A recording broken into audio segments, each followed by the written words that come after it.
Okay, ladies. I guess it's not always gonna be ladies, so I shouldn't say ladies. Whatever. I'm gonna edit it, doesn't matter.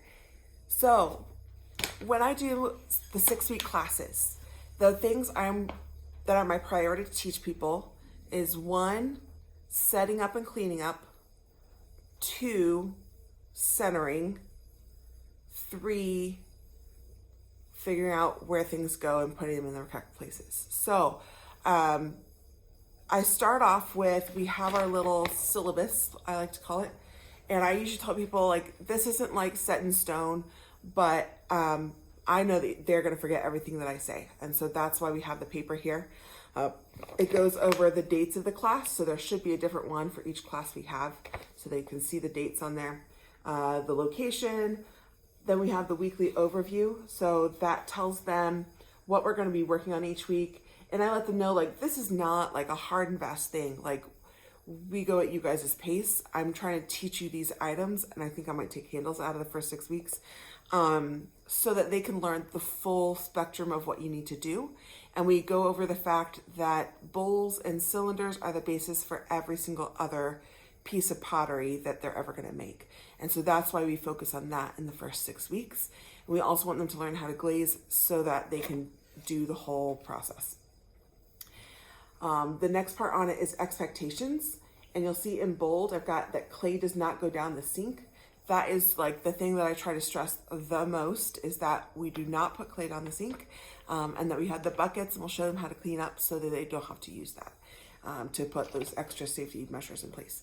The other thing at the bottom, there's also stuff about like just what our studio is and what we want to be. So the main thing with the studio is we want to be a place where everyone feels welcome and safe.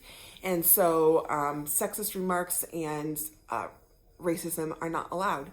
Letting them know, like, if it's something that happens on an accident or you get offended by someone, please let me know so that I can have that conversation with them.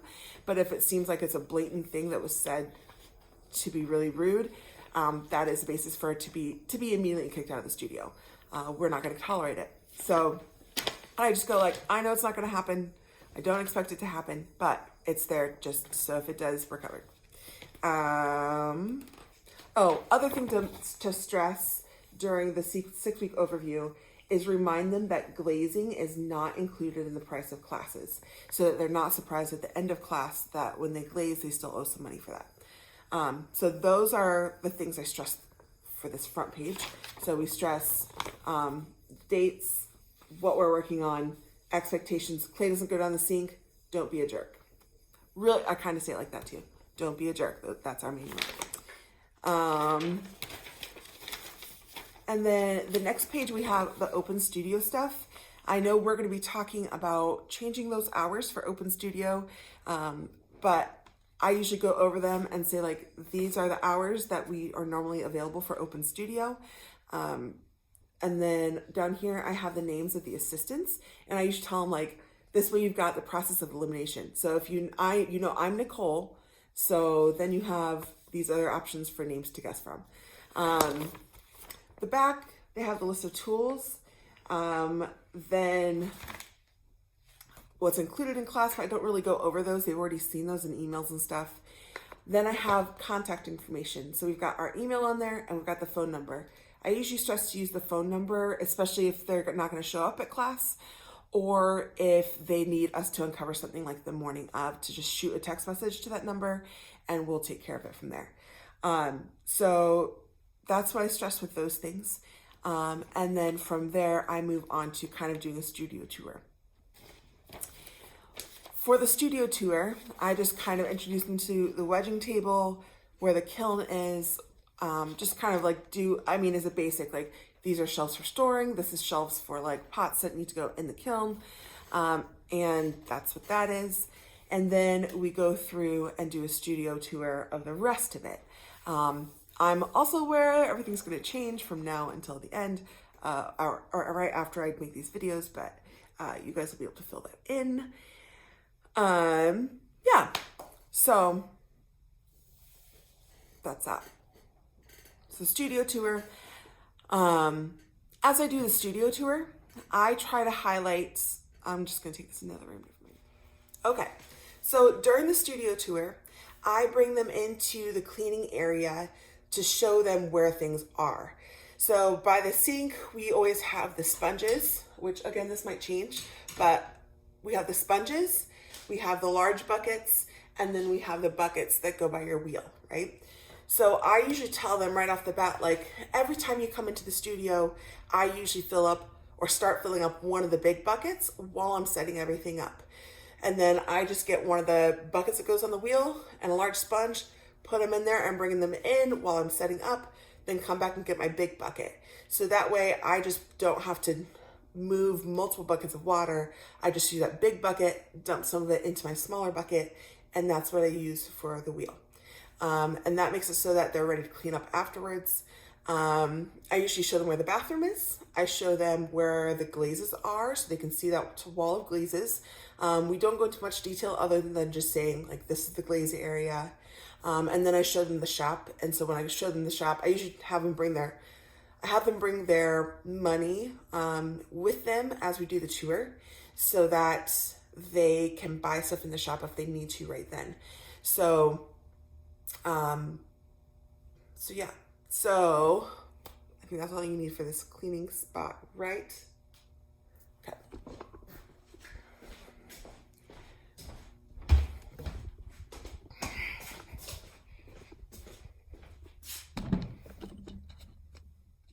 Okay, so when they're in the shop, the things that they need for the first class, the beginner's class, is the Kemper tools, okay, that basic set, a red rib, and then 2 square bats, and they can choose which color they want of the bats. As you ring that up, make sure that you are ringing up the correct color for those and the correct rib so that we keep inventory correct. If they want to buy additional tools, they're always welcome to, okay? And then the thing that I normally do is once we get back in the studio, I have them take the stickers off the bats. They're hard to get off. Encourage them not to use the metal rib. Just have them basically throw that metal rib away. Honestly, throw the metal rib away. And then use like that clay knife, this one. There you go. This one to scrape the stickers off. We then cut the sponge in half. So they have 2 sponges. And then they want to undo the wires. Now, when they undo the wires, let them know it looks easy, but it never works like it's supposed to. And so the goal is just to not create a kink. They don't want to have little tight things. So think like you're using electronic cords. If you pull it tight when it's bent, it's going to create a kink and it can hurt it. And so try to get them not to do the kinks. It's going to happen, but whatever. So yeah, so it's the set of tools, 2 bats, red rib. Okay, so kind of like three things. Cool. So yeah. Okay, so when you go to start teaching, the first thing you want to teach is the first thing you're going to do, which is wedging the clay. Actually, it's cutting the clay first. So you want to show them how to cut clay off because they've never done it, and so some of them just kind of start grabbing. So now I can't find my wire tool that I just had. So you just want to show them, like just show them you've got your wire tool. You can just pull it through, and then you want to just pick it up. And some people try to like, I don't know how to describe it. You want to show them like you just pick it up from one side and it's going to come up, versus if they try to pick the whole thing up, it's like this, it sticks together. So try to get them to pull it from one side so that suction kind of lets go. And I let them know like you only want the size that fits in your hands comfortably. It's a little larger than comfortable. So I tell them think of like an orange or a grapefruit size.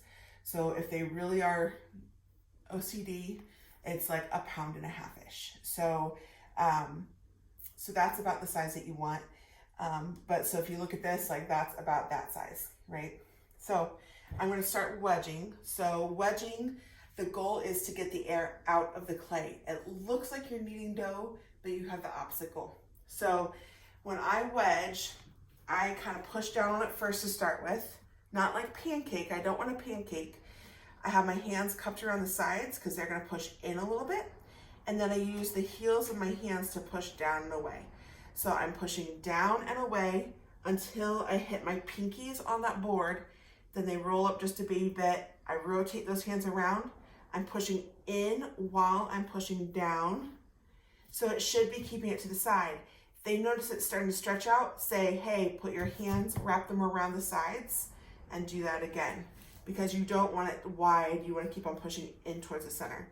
So if I'm doing it correctly and I'm going up just a baby bit, I don't want up all the way.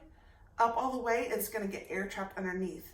So I'm just pulling up a baby bit, wrapping my hands around the sides, and I'm pushing down. So cupping my hands around the sides, pushing down until I hit my pinkies. Then I pop it up a baby bit, rotate those hands, push with the heels until it touches the pinkies, and I'm just up again. So it should look like it's walking towards you just a little bit. Okay. You'll notice I have my shoulders above it, and that's going to give me more oomph because that means that my body weight can help me with this. If I have it all the way out here, it's going to make it so that I'm not able to I use more muscle versus using leverage. Okay. So a new piece of clay that comes straight from a bag, you want to wedge between 15 and 20 times. If it's recycled clay, you want to wedge it closer to like 75 or 80 because there are going to be more air bubbles and there's going to be more unevenness in the clay. Okay, so you're wedging by the end, it should look like this. It's called ram's head wedging because you can kind of see a ram's horn there. Okay, so after it's like this, I'm going to smack this. I'm being careful not to make more air bubbles as I hit it. So I want to think about just hitting it kind of towards the clay. I'm not thinking of hitting it in because I don't want to trap air anywhere. Okay, so then I kind of smack it into a ball. Wherever I'm going to put it on the wheel, I'm going to put it on one of these taller sides. I'm going to smooth that out again so air doesn't get trapped underneath. So I just kind of make it smooth and then I go take it to the wheel. Okay, ready? So when I get them on the wheel, the first thing they want to do is I show them how to put their bat on the wheel. So we have, you guys know this already, but we have the two sets of circles. You want the ones on the very far corners, those go on the bat pins. Then you get the clay, and I again want that smooth area of the clay. It's going to go as close to the middle as I can. So I kind of put it down and then I smack it on there. So you'll see I also push it down. So I kind of say like I cut my hands around and push down, rotate a little bit, and I'm always using both hands so it's pushing evenly on both sides. But I'm just doing that so it gets stuck on the bat, okay? You do not want them to put their hands on top and push down, which is their urge, because that's just going to make it a pancake, and that makes it harder to center because it's not as close to the center. So once they're on here, I introduce them to the wheel. And so I'll say like, okay, so the wheel moves with this pedal. So the pedal works like a car pedal, but it's different. The toe is fast, your heel is off. I'm going to turn it left-handed for this demo because it's Karen. So toe is fast, your heel is off, everything else is a medium speed. And I do let them know, like, just so they're aware, if they can take their foot off the pedal and it will keep going. And they want to keep that in mind when their clay flies off the bat. So I tell them, like, what's going to happen is your brain's going to freak out and you're going to take your foot off and it's going to keep on going and your brain can't figure out what's going on until it calms down. So just remember, you have to stop it. Okay. For the 6-week classes, I also let them know about the two different switches, that's the word, switches on the side. So we have the power one, and just let them know like those green buttons don't all turn on. They don't matter, it just matters if the power's on. And then the other switch is forward and reverse.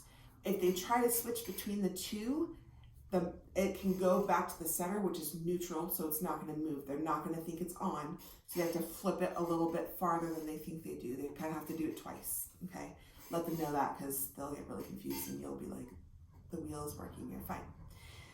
So then I let them know they want to get as close to the wheel as they can, Okay, I think of it like riding a horse where I'm in the saddle. It is that close. And the reason for that is I want to use leverage. I don't want to just use muscle. So the more I'm right here with my chest over the clay, the easier it's going to be to center the clay because I got all of my body behind it. Okay, so once it's on here, I'm as close as I can. I get my hands wet, I get my clay wet, and then I'm going to let it spin. Now the direction it's going, the hand is coming toward, I call Miss America, okay? I'm also in this video going to teach you guys 2 different ways to center because some people's brains don't click with the Miss America Pac-Man as easy. I think it's a better way to teach because for bigger pieces, it's more beneficial. So I usually start with this way, and if I'm seeing they're not getting it or I just see that they're automatically doing the other way, I'll teach them that way so they do it correctly. Okay, so clay wet, hands wet. The hand it's coming toward is Miss America. And I would say Miss America doesn't wave like this. That would be ridiculous, right? Their urge is going to be to wrap that thumb around there. So instead I want them to think like Miss America, and they're only using the bone of this hand right here. Their fingers shouldn't be on the clay as they're doing it. So they want to go all the way fast. That Miss America hand is here. I've got the heel of that hand on the clay, and I'm just letting it bounce there for a second, and my elbow goes into my hip. You can even let them know it's basically in your crotch, because lots of people want to put it out here, and it's just going to push them around a lot more. Versus if they're here, their entire body's behind it. It can't move, okay? So you can see, like, if I'm doing it correctly, I've just got that bone that goes between the clay and my hip. So it can't really push me around. I'm not using any muscle. If I am, it's using that leg to push towards it, not my arms, okay? So I've got Miss America, which is the hand it's coming towards, and I say that over and over. So every instruction you give it multiple times. You might feel repetitive, but they're gonna forget every time they do it. So just say it over and over. So Miss America is the hand it's coming toward, elbows in the hip. Pac-Man's your other hand. So Pac-Man, your thumb goes on the back of Miss America, right where your hand meets your arm right there, okay? Not putting it on the back of my thumb. I don't want to move my thumb around. I'm putting it on my wrist. My other fingers, I pretend that I'm dainty, okay? I've started to say this more. I didn't used to say this, but your pinky's a ninja, okay? It's sneaky and it gets in your way without you knowing about it. So you want to be dainty without that pinky. So your thumb goes on the back of Miss America. These fingers are going to scrape because you want to get that extra clay as you come up. So I'm kind of pushing down and then I'm going up. And I'm just using those fingertips. I'm not using the whole finger. So if I use this whole hand right here or feel like it's pushing against these fingers, I have no muscle there. I'm just massaging it. Okay, so instead, I want to tell it where to go. Where I'm using those fingers, I'm scraping the back, then I'm pushing toward the heel of that hand. Okay. Because what's happening is if the clay's right here and I'm pushing straight towards the heel of that hand, I'm pushing towards my most stable spot. So it's going to help the rest of the clay be more stable if I'm pushing there. Okay, stability is the key. Okay, so notice as I'm doing this, the thing to keep in mind is these fingers are always moving. If I let them set in that same spot, they're going to cut something off. People have the urge to come in and just stay right here.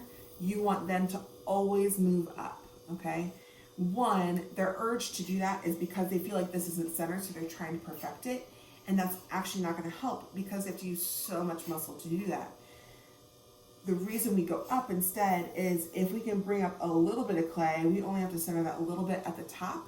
And then I can get more clay and bring it up and center a little bit more at a time instead of centering the whole thing all at the same time. And the reason I do that is because as you go bigger, trying to center something right here is going to become impossible. It's just all muscle, and especially for women, that's not doable. And so I try to make it so we're doing more ergonomic moves that are going to be more long lasting, okay?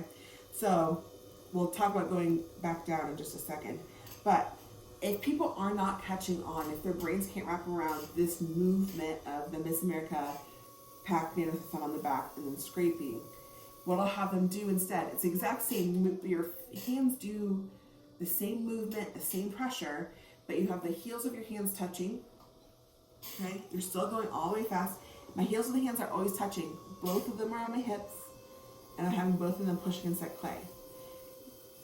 For right-handed, your right hand is going to squeeze the clay, and you still go up. Okay? It literally is the exact same movement. Okay? So if I'm doing this, the only difference is the thumb goes back here without Miss America Pac-Man. Okay? But for some reason, people's brains can wrap around doing this easier than the other way. But long term, you can't wrap your hands around a giant lump of clay like that. Okay? So once it's tall, I tell you come up like this with your Miss America Pac-Man.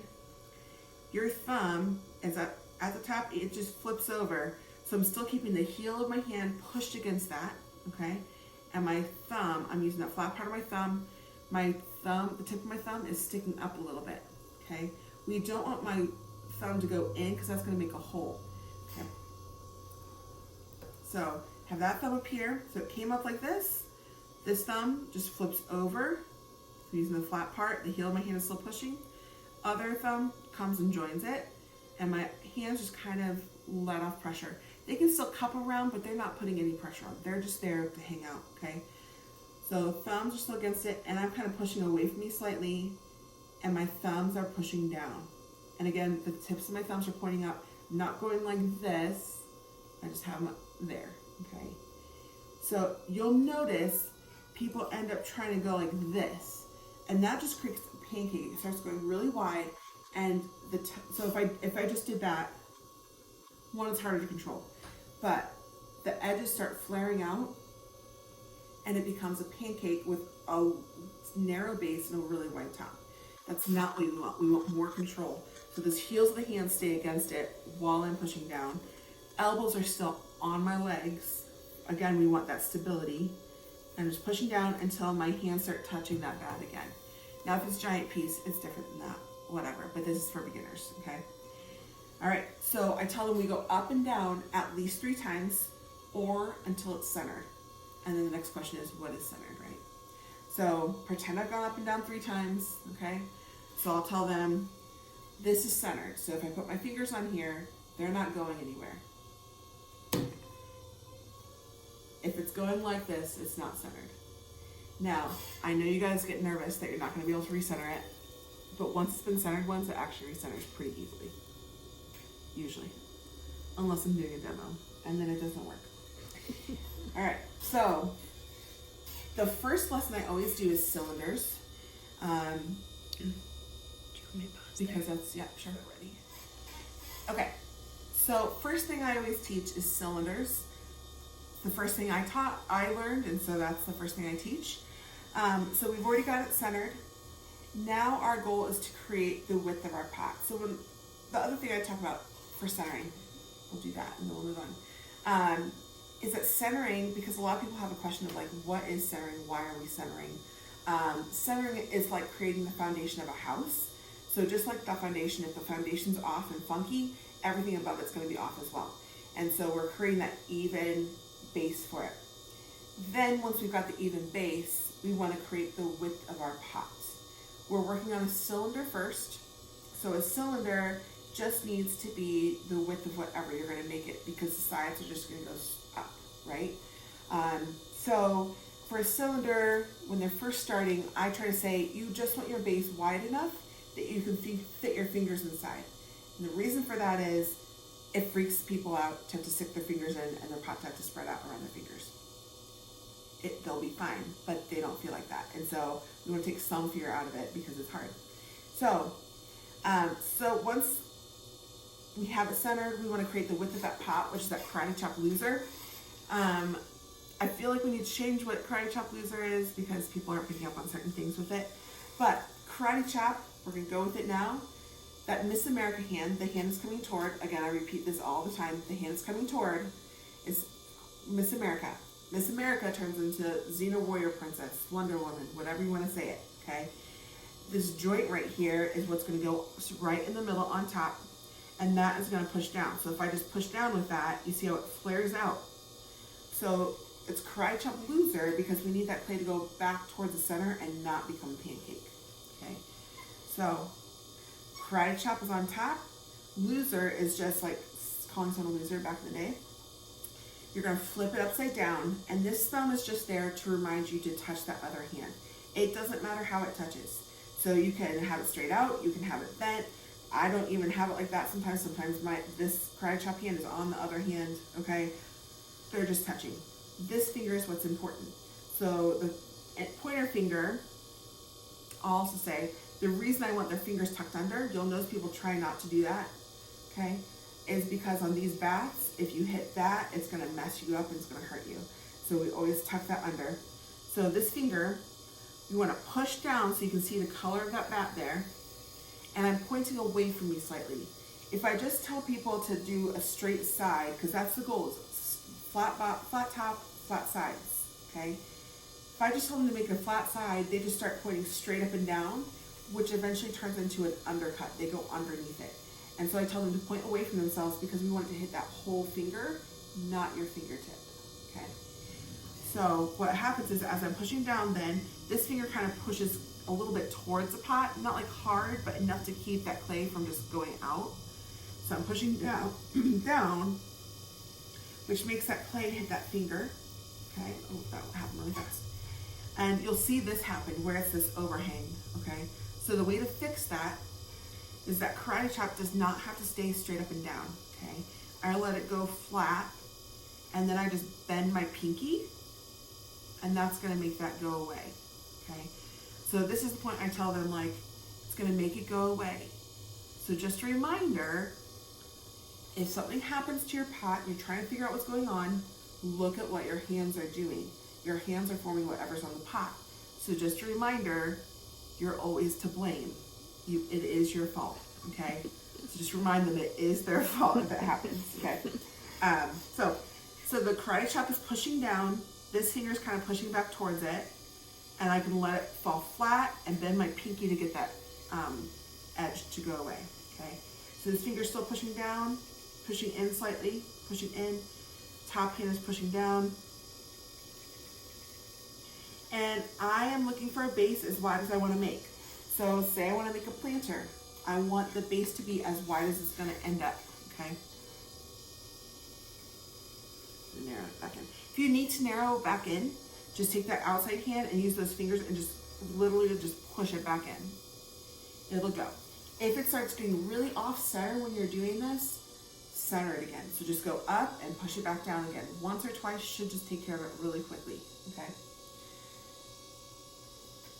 Just remember, every time you teach, you'll actually learn a lot too, because you start learning how to fix pots, which is a huge skill, and you'll feel like you're a champ once you can fix all the problems. Okay, so once I've got it centered, so I always say, I remind them again, first we want to center, then we want flat top, flat sides. Doesn't matter how you get it. Sometimes you skip karate chop loser, and that's fine. Flat top, flat sides, okay? Then we're gonna open it up. So we're creating a hole in our pot, not always the bottom, but we're pushing it straight down. So for this move, honestly, this is where I wipe my hands off, and I let them know this is how I wipe my hands. We will go over this. So one thing I want everyone in the studio to learn is to use a sponge to wipe their hands, not a towel, okay? Not an apron. Because these we just rinse off in the buckets. Aprons and towels go through to wash, which can clog drains. At their house, at our house, wherever, but we don't want to clog any drains, so let's just use sponges, get all of that off, and then you can wipe your hands with something else to dry them off, okay? But let's use the sponges instead. I'm sure you guys don't actually have that habit because I didn't used to teach that, but it just makes sense. So we have flat top, flat sides. Now we want to open it up. So I teach awkward turtle, okay? So just hand over hand, my fingers are together. That middle finger, I've started calling it the belly button of the pot, okay? So middle finger goes to the belly button of the pot, and notice my arms are still on my legs for stabilizing. So I'm gonna push straight down. I'm not letting my hand go flat, I'm keeping it straight down. Pushing straight down until I either have the thought of, I'm close to the bottom, but I'm not all the way there, or I have no idea where I am. And at that point, you just bring your hands back up. You're gonna stop your wheel. That was messier than normal. You're gonna grab your needle tool and put it down upside down in your pot. You're going to slide your finger down until you touch that clay. Keep your hand on your tool where it's at and pull it up. That tells me I've got that much clay at the bottom, okay? I want somewhere between 1/4 inch, so about that much, and 1/2 inch, somewhere in there, okay? If it's too skinny, I'm going to cut through it when I try to get it off. If it's too fat, it can blow up in the kiln.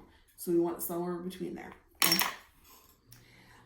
From now on, actually why don't you stop it? We'll start. All right, once I've got the hole in my pot, and it's about 1/4 inch thick, I'm gonna switch to using just my fingers, okay? Now we were on the side where it's coming towards us, right? It's coming towards that Miss America hand. If I have my fingers over here, they can get caught in that clay and it kind of jerks it around. So instead, I wanna be on the opposite side where it's going away from my hands and just gliding through my fingers, okay? So from now on, we're gonna use what I call creepy fingers. So think like Evil Villain, Wahahaha. Or you can call it the claw, you know, from the arcade or Toy Story. The claw decides who will come and who will go. Okay, creepy fingers, they're going upside down. So the inside hand, which is your Miss America hand, the hand it's coming toward, the inside hand creates the bottom of your pot first. You always work on the bottom. The reason we work on the bottom first is because once it starts getting taller, it's harder to get back to it. And so we want to make the bottom exactly what we want before we move on and make it taller. So it's creepy fingers, upside down. The inside of a cylinder, which is going to be a cup, a vase, a planter, a pitcher, they're usually flat on the bottom, okay? So that inside hand is creating that flat bottom. So as I start in the middle, that hand is going to push the clay towards that outside to create that flat bottom. The outside hand is there because as I push clay out, I don't want it to get super wide. I want it to stay the narrow base that I want it to start with, okay? So this inside hand is pushing out. The outside hand is putting pressure on it so it can't go farther out. It feels like it's pushing back in, but it's not, okay? So I go over that middle a few times, and I've started calling this outside hand the Gandalf hand, okay? So the reason I call it Gandalf is we've got that 1/4 inch to 1/2 inch at the bottom, and this is really good. People latch onto this in their minds really well.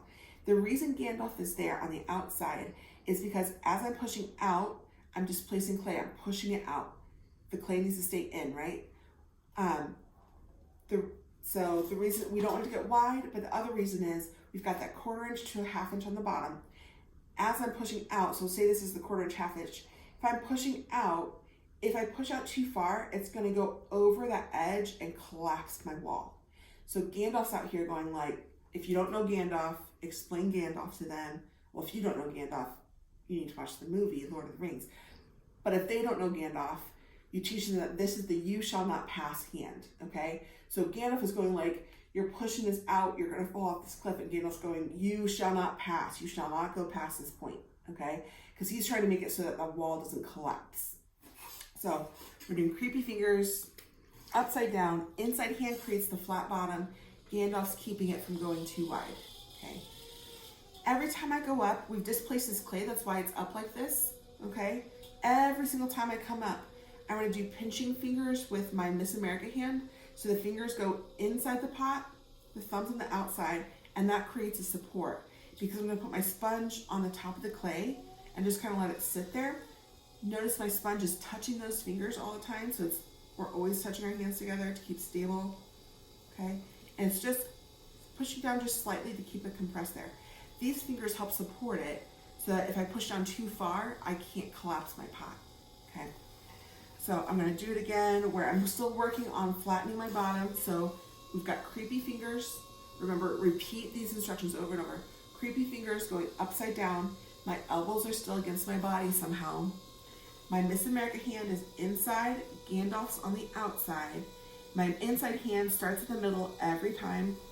And I wanna think my hands are moving slow, even though the wheel's moving fast.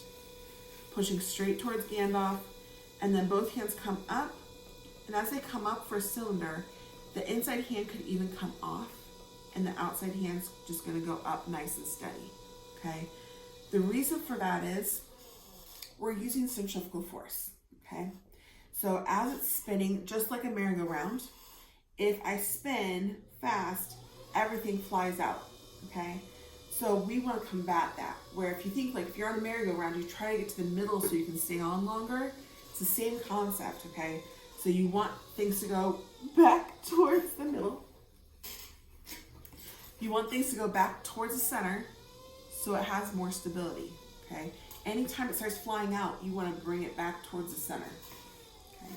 So, let me use my sponge real fast. I'm still working technically on the inside, to be clear here, but this is all clay that's been displaced. And so it needs to go somewhere, and I want it to go up, not out. So just like that merry-go-round is spinning, okay, if I start off with a cylinder going straight up and down, that force, that spin, is going to try to make it go out. So you'll see a lot of beginner pots that have that flare at the top, and that's because they haven't compensated for that force, okay? So we want to compensate for that. So you want to start off with your pot going in like a cone, and then that force is going to slowly bring those sides up, and that's what you want. So it's creepy fingers upside down, inside hand still. I'm working on the bottom of that pot, so I'm just working gliding. I'm not really pushing down. I'm just creating that flat bottom, straight to the side. I want to make that bottom as wide as I want my final piece to end up being. And then when it's as wide as I want, those creepy fingers are right across from each other, okay? This outside hand comes up, and when it's right across from the other hand comes up too. That outside hand pushes more, and I can even let off pressure with the inside hand. I'm just bringing it up, okay? So the bottom of my pot right now looks pretty good. I did not bring this tool over. Just someone have it on their shelf to grow this. Yes. Okay. So if I have my inside of the pot pretty well, there aren't many fingerprints and stuff in there. You can kind of see that. But if I use this tool, okay, we call this mama birding it. So think like a mama bird feeding your baby birds. I want to hold both hands on the tool because it's going to try to pull my tool a little bit. This flat part goes to the bottom of the pot, and I start at the center with my flat edge facing, for if your right hand is your 3 o'clock, okay? So the flat part is towards the outside of your pot. I start at the center, and I go towards the side, okay? So you see how it was flat before, but now it looks even flatter and it looks more perfect, okay? So if you're concerned about perfection, tools are gonna come in handy where they help it look like you put a lot of effort in when it didn't really take effort, okay? Well, I guess it took some effort, you know what I'm saying. So once we've got the bottom as flat as we want it and as wide as we want, now we're gonna start working on getting this extra clay up. Because now you can tell I've got extra clay at that bottom, okay? So why don't we stop this one here and we'll work on pulling wall. So once we've got the bottom flat, we can see we've got a lot of extra clay at the bottom. So now we're gonna pull a wall, which is pulling that extra clay up, okay? To do that, we're gonna use our sponge and we're gonna create an indent with it. So you can use your finger or your sponge. I usually use my sponge, and I'm just pressing in. Notice both hands are touching anytime they're on the clay. And I'm creating a little ledge underneath there, okay? So what's gonna happen is I've still got the creepy fingers, they're still going upside down, but the outside fingers go underneath that ledge while the inside hand's still in here, okay? Now the key to pulling a wall is keeping your fingers the same distance apart all the time, okay? If they're like this, it's gonna cause the clay to stretch out as it goes between those, and that's gonna get too thin and too unpredictable. So you want even pressure from both sides the whole time. We're not putting pressure on and then letting off. We're not putting pressure on and then squeezing extra. It's just even pressure the whole way up that wall, okay? So it's creepy fingers, upside down, outside hand goes underneath, and it goes up a little bit because again, we've got that 1/2 inch, 1/4 inch at the bottom, and then they're gonna stay the same distance apart, and both hands come up. Notice my hands are touching, my elbows are against my leg. I'm not following the clay, I'm the one in control.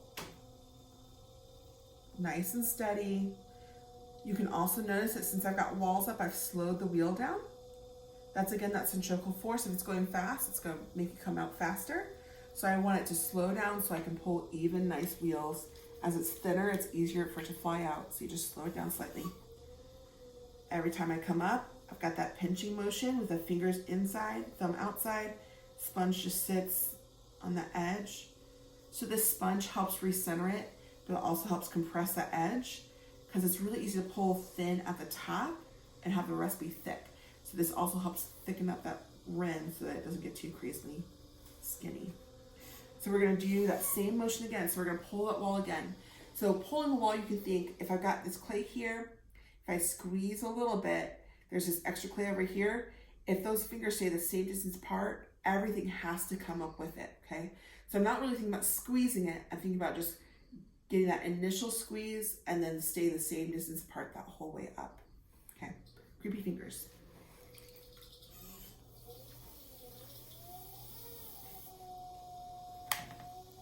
Creepy fingers upside down. Outside fingers are underneath that ledge. Just scraping clay off today, guys. I'm just staying nice and steady. I'm ignoring any extra clay that comes off. If it starts trying to pull off here, just ease off pressure just a baby bit till you stop hearing that sound. Nice and steady. So the key for cylinders is nice and steady. You're thinking of strong wrists. It feels like you're using a lot of muscle, but it's to stay in the same place. So think like you're keeping a plank hold, right? Like you just want your body to stay in the same place, and it takes a lot of energy to do. It's the same feeling with your fingers. Not as intense because it's not the full body, but whatever, guys, right? All right, so still creepy fingers. I think I'm just gonna do one more. So your goal is to have the sides be an even thickness to the bottom.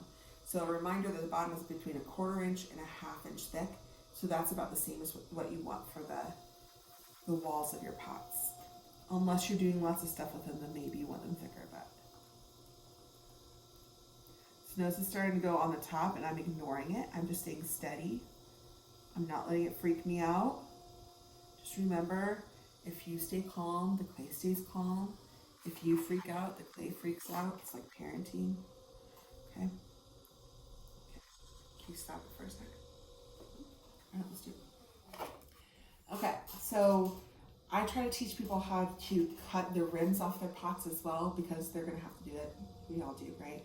So the trick to it is moving nice and slow, cutting underneath the lowest point, okay? So when I teach it, I say that you get your needle tool and you wanna choke up on it. So think you want very little, you want as much control of your tool as you can.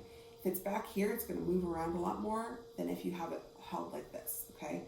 So think you want like your fist, you wanna hold it in your fist. So that one's on the outside. So that's your non-Miss America hand holding that.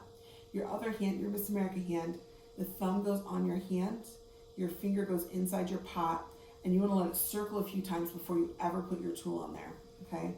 So I have my fingers inside. If you've got lots extra, try to get your hand above whatever it is so it doesn't knock into it. But this needle tool, I'm gonna go under the lowest point, so I'm gonna let it circle a few times so I know where the lowest point is. If I need to go down farther, I go down farther, okay? And then it's just slowly gonna go in, and I don't cut all the way through right away. If I cut all the way through right away, it's gonna really pull on it, versus if I cut through slowly and kind of move towards that inside hand slowly, it's gonna cut a nice line, okay? Should just pop off in your hands, okay? If it doesn't, it means you didn't go quite low enough. You wanna go a little bit lower to cut it off, and it'll be a smoother transition. Okay, so again, I'm gonna compress that rim, fingers pinching motion. And now you can see, it's a pretty decent cylinder right now, okay? But this outside's not perfect. So again, we're gonna use tools to make it look like we did something perfectly when we really didn't work that hard, okay? So we're gonna use this tool again because it's got those flat sides. The bottom, the small part's gonna go on the bottom at your 3 o'clock if you're right-handed. And I'm gonna be basically pushing on the back, and I'm going towards my pot, okay? Again, we want both hands touching our tool. So do that, or both hands touching, okay, somehow. This hand's holding that tool. My other hand goes inside the pot, and I'm pushing very gently out towards that tool. So it's bringing that clay right up that flat edge of my tool. Now I'm not pushing hard. If it tries to pull my tool a lot, I let off pressure so it doesn't get as gouged into that clay. So notice it just nice and steady because I've got that straight edge. It just straightens it out for me. and I don't have to try very hard, okay? And that's the goal. The less effort you have to put into it, the better, right? So, perfect it, so I do that. Sometimes I'll show them how to cut it off their bat with trimming it. So you use your clay knife, the pointy edge, the angle I have pointing at my pot, and I have the tip pointed down. So if I need to cut some off, I go above where I need to cut off, and then I slowly work my way down. The key is always having both hands touching. So I'm just working my way down until it touches that bat. So I'm basically cutting that clay off the pot first until it touches that bat. Then I go with that angled edge on my bat and I cut it off the bat, stop my wheel, and then I just either have to just pull it off or I have to go back and forth a few times going angled like this to cut off the pot again. And so it's just back and forth until the extra clay comes off. The nice thing about pre-trimming, which is trimming it before you get it off the wheel, is that when you go to trim upside down, you have a lot less to worry about and you know where it actually was centered versus if you have a wide amount of clay at the bottom, it's harder to figure out where the initial centering happened, okay? The other fun thing I like to do in that first lesson is use the fun Garrity tools because it gives them a chance to make something that looks cool when they're first beginning and they don't feel as bad about it if it looks cool, even though it's a horrible pot, right? So I always dip my Garrity tools in water so they glide a little easier. It's held at an angle away from me, okay? And I start with a very narrow angle between the pot and it. So it's like that, almost hugging the pot. And then after I've got a little on there, so I push it a little bit, push out with my hands a little bit, and then I slowly angle it more and more so I get more of that contrast of angles in there. The inside hand is pushing only where I've got that divot going out. I've kind of let off pressure. It's just nice and gentle. And that's just a fun way for them to be able to shape their pot, okay? So after I use Garrity tools, I just put my hand inside and I'll shape it so I can still keep it and still enjoy my pot because I get bored of basic pots. I know this surprises all of you because you all know me, but anyway, so there you go. So that's how I teach the very first class in the 6-week classes. If you guys have questions or want me to change anything about this video, let me know. Yeah. Thank you for teaching. I appreciate you guys. All right. Bye.